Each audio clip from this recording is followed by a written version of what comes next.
ইয়ানাকে আর কিছু বলার সুযোগ না দিয়ে চলে গেল কৌশিক। সাথে কাশপিয়ার বিছানায় শপিং ব্যাগগুলো সব রেখে চলে গেল ইয়ানাকে নিয়ে।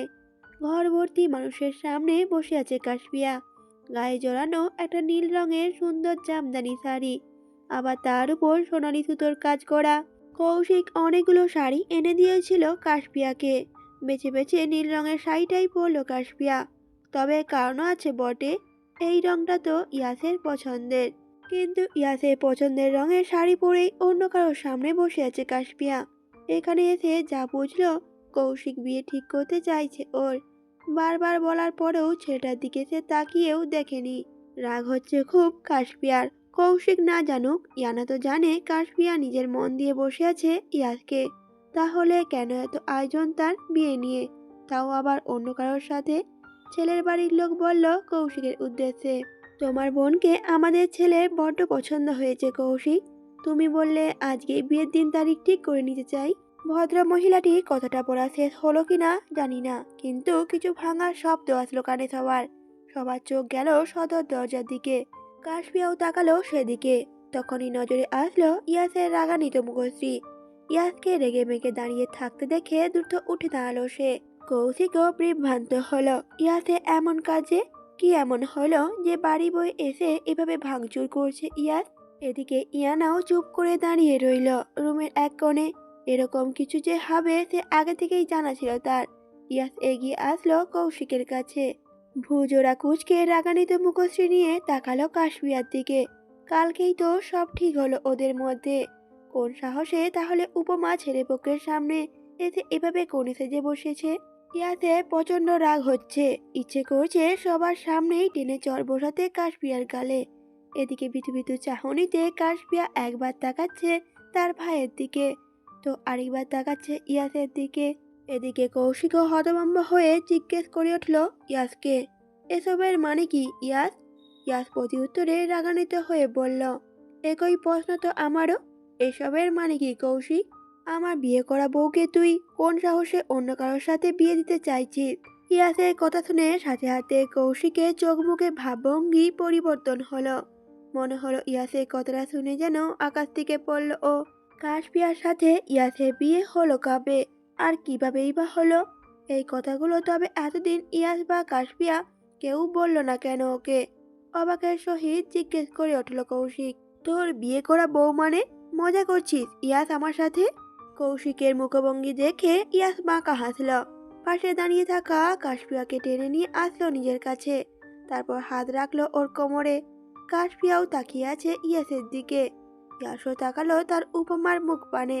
তারপর আলতো করে চুমু দিল কাশপিয়ার কপালে। উপস্থিত সবাই মুখ ঘুরিয়ে নিল অন্যদিকে। তরতর করে রাগ বাড়ছে কৌশিকের। বাইরের মানুষদের সামনে ঝামেলা করবে না ভেবে কিছু বলতেও পারছে না। কিন্তু ইয়াসের এমন অসভ্যতামিতে বিরক্ত হচ্ছে কৌশিক। সবার মুখ জুড়ে বিরক্ততার ছাপ থাকলেও তবে মিটিমিটি হাসছে ইয়ানা। কৌশিকের দিকে তাকালো ইয়াস, বলল ওকে এবার, দেখলি তো কৌশিক, তোর বোন আমাকে বাধা দেয়নি, এর থেকে বেশি কিছু করলেও বাধা দিবে না। বুঝে নে এবার মজা করছি কিনা আমি। এবার প্রচন্ড রাগে চিৎকার দিয়ে বলে উঠল কৌশিক, ইয়াস কি অসভ্যতম এগুলো! ইয়াসের ভাবভঙ্গি তবে পরিবর্তন হলো না। ঠিক আগের মতোই দাঁড়িয়ে আছে সে, তাকিয়ে আছে কাশপিয়ার দিকে। সাথে কাশপিয়াও নীলজের মতো মুচকি হাসছে ইয়াসের বুকে মুখ গুজে। সামনে তার কে আছে আর কে নেই যেন খেয়ালই নেই ওর। কাশপিয়ার অশান্ত মনটা শান্ত হয়েছে ইয়াসকে পেয়ে। তবে এত সময় ধরে তো মনে মনে আল্লাহকে ডাকছিল কাশপিয়া, আর ইয়াসে আসার অপেক্ষা করছিল সে। এত কিছু দেখে সোফায় বসে থাকা রাকিব আর তার বাড়ির লোক উঠে দাঁড়ালেন। কৌশিককে দু একটা কথা শুনিয়ে চলে গেলেন ওনারা। কেমন অপমানিত বোধ হচ্ছে কৌশিকের। ওরা দুজনেই যদি বিয়ে করেছে তাহলে আগে বললো না কেন? কৌশিক আর ইয়াসের মধ্যে ঝামেলা হলো বেশ। কাশপিয়াকেও বকাঝকা দিল কৌশিক। ইয়াসের রাগ হলো এবার। সেন্টার টেবিলে রাখা কাঁচের জিনিসপত্র সব ভেঙে গুড়িয়ে দিল তখনই। কৌশিকের মেজাজও খারাপ হলো এবার। রাগ দেখিয়ে বলল, হচ্ছেটা কি ইয়াস? তুই এত উশৃঙ্খল হলি কবে থেকে? আমার বাসা থেকে বের হয়ে এসব বাদরামো কর। কৌশিকের কথায় ইয়াস মাকা হাসল। একবার তাকালো কাশপিয়ার দিকে, পরে আবার তাকালো কৌশিকের দিকে, তারপর বলল, যাচ্ছি, তবে সময় মতো আমার উপমাকে এসে নিয়ে যাব আমি, দেখে শুনে রাখবি। কথাটা বলেই বেরিয়ে গেল ইয়াস। কাশপিয়াও যেতে চাইলো ওর পিছু পিছু, কিন্তু বাধা দিল কৌশিক। হাত টেনে ধরলো কাশপিয়ার। কাশপিয়া অসহায়ের মতো তাকালো তার ভাইয়ের দিকে, বলল, কি হলো ভাইয়া, যেতে দাও আমাকে। প্রতি উত্তরে কৌশিক বলল, তুই কোথায় যাবি? ইয়াসের কাছে। কাশপিয়াও সাথে সাথে বলে উঠল, হ্যাঁ। কৌশিক তখন বলল, তাহলে আর আমার বাড়িতে আসবি না, আমাকে ভাইয়াও বলেও আর ডাকবি না, আমি ভুলে যাব তুই আমার বোন। কাশপিয়ার চোখ দুটো ছলছল করে উঠল ভাইয়ের কথায়। এই বুঝি চোখ বেয়ে পানি পড়বে এমন অবস্থা।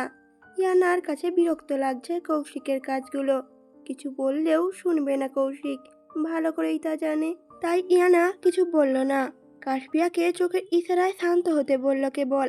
কৌশিক ধমকের স্বরে কাশপিয়াকে নিজের রুমে যেতে বলল। কাশপিয়াও শুনল ওর কথা। একরাত মন খারাপ নিয়ে চুপচাপ চলে গেল নিজের রুমে। অপরদিকে রুহি অসুস্থতা বাড়ছে দিন দিন, না পেরেই ডাক্তারের পরামর্শে উজ্জ্বলকে নিয়ে এসেছে লন্ডনে, আর সাথে সাথে ভর্তিও করেছে একটা হাসপাতালে, একটি ক্যান্সার চিকিৎসা ইউরোপের অন্যতম শীর্ষ হাসপাতালে। ইয়াসের ভরসায় আর ডাক্তারদের কথাই নিয়ে আসা এখানে। ইয়াসও আসলো মাত্রই করিডোরে বসে থাকা উজ্জ্বলের কাছে গেল ও। সিমি আর আফিয়াও আছে।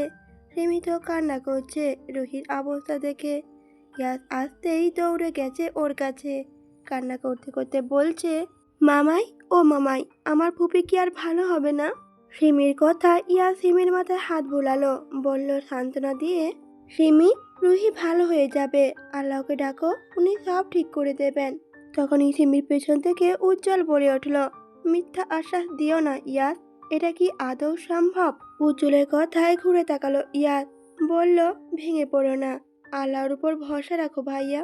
দীর্ঘশ্বাস ছেড়ে উজ্জ্বল বলল, এছাড়া আর কি বা করব আমি। অপরদিকে কাশপিয়া দাঁড়িয়ে আছে ব্যালকনিতে, বারবার তাকাচ্ছে ইয়াসের ফ্ল্যাটের দিকে। এক নজর ওকে দেখবে বলেই হয়তো বারবার এখানে এসে দাঁড়াচ্ছে। কিন্তু ইয়াস কোথায়? কেন ও দেখা পাচ্ছে না কাশপিয়া? আজ দুদিন হলো ইয়াসের কোনো খবর নেই। বারবার ফোনটা হাতে নিয়ে কল দিচ্ছে ইয়াসের নাম্বারে, কিন্তু রিসিভ করছে না ইয়াস। এদিকে কৌশিকও উঠে পড়ে লেগেছে ওর বিয়ে দেবে বলে, কারণ ইয়াসের কাজে বিরক্তি চলে এসেছে কৌশিকের। কাশপিয়াকে যদি ওর ভালোই লেগে থাকে তাহলে বলতে পারতো সুন্দর মতো করে ইয়াস, কিন্তু তা না করে বাইরের লোকের সামনে এভাবে অপমান করলো। ওনারা চলে যাওয়ার পরও ঝামেলা করলো কৌশিকের সাথে ইয়াস। এগুলো ভেবেই জেদ করে বসেছে কৌশিক। যাই হয়ে যাক, ইয়াসের কাছে দেবে না নিজের বোনকে। এই নিয়ে ইয়ানা আর কৌশিকের মধ্যেও ঝামেলা হয়েছে। কাশপিয়া নিচে আসলো, মাত্রই দরজার দিকে তাকাতেই ঠোঁটের কোণে হাসি ফুটে উঠল ওর। মমি দৌড়ে আসলো কাশপিয়ার কাছে, পায়ের কাছে বসে মেঝেতে পড়ে যাওয়া কাশপিয়ার ওড়নাটা ধরে টানছে। মমিকে দেখে ভ্রু কুঁচকালো কৌশিক। ইয়ানাকে ডেকে বলল, ওটাকে বাইরে রেখে এসো। ভাইয়ের কথা কানে আসতেই দ্রুত মমিকে কোলে তুলে নিল কাশপিয়া, তারপর দৌড়ে চলে গেল নিজের রুমে তাকে নিয়ে। কৌশিক অবাক হচ্ছে কাশপিয়াকে দেখে। এই মেয়ে এত অবাধ্য হলো কবে থেকে? ইয়াসের জন্য কি ওর এত পরিবর্তন? মমিকে কোলে নিয়ে ব্যালকনিতে এসেছে কাশপিয়া, বারবার তাকাচ্ছে ইয়াসের ফ্ল্যাটের দিকে, পরে আবারও মমির দিকে তাকিয়ে বলছে কাশপিয়া, মমি, আমার তিতা করলা বরটা কোথায় গেল বলতো? এত স্বার্থপর কেন লোকটা? আমাকে একা ফেলে রেখে কোথায় না কোথায় ঘুরছে। তবে মমি কি বুঝলো কে জানে। তাকিয়ে রইল কাশপিয়ার মুখের দিকে। কৌশিক বারবার ইয়াসকে নিয়ে এটা সেটা বলছে, ফলে রাগে কাশপিয়া কৌশিক আর ইয়ানার অজান্তেই বেরিয়ে এসেছে বাড়ি থেকে। ভেবেছিল ইয়াসের কাছেই যাবে, ওখানেও যায়নি, কারণ আবারও যে অভিমান হয়েছে ইয়াসের উপরে। ওই মানুষটা খুব স্বার্থপর, বারবার কষ্ট দেয় শুধু ওকে। হুট করে এসে মায়া বাড়িয়ে আবারও হারিয়ে যায় লোকটা। বোঝে নাকি ইয়াস তাকে ছাড়া কাশপিয়ার চারপাশ অন্ধকার লাগে? কষ্ট হয় ওকে না দেখলে। হাঁটতে হাঁটতে কোথায় যে চলে এসেছে নিজেও জানে না কাশপিয়া। আশেপাশে তাকিয়ে দেখলো সব কেমন অচেনা লাগছে তার কাছে। বাড়ির সীমানা পেরিয়েছে, অনেক দূর চলে এসেছে, তা বুঝতে বাকি নেই ওর। একা একা এই অচেনা জায়গায় হাঁটতেও ভয় লাগছে কাশপিয়ার। এবার প্রচণ্ড আফসোস হচ্ছে, কেন জেদ করে বাড়ি থেকে বেরিয়ে আসলো। ইয়াসি বা হুট করে কোথায় হারিয়ে গেল। এসব ভাবছে আর কান্না করছে কাশপিয়া। হঠাৎই শুরু হলো বৃষ্টি। আকাশ মানে একবার তাকিয়ে দীর্ঘশ্বাস ছাড়ল কাশপিয়া। এই বৃষ্টিটা ওর মন খারাপের খবর জানে কি করে? কিভাবে অসময়ে এসে ওর চোখের পানি মিশিয়ে নেয় বৃষ্টির পানির সাথে?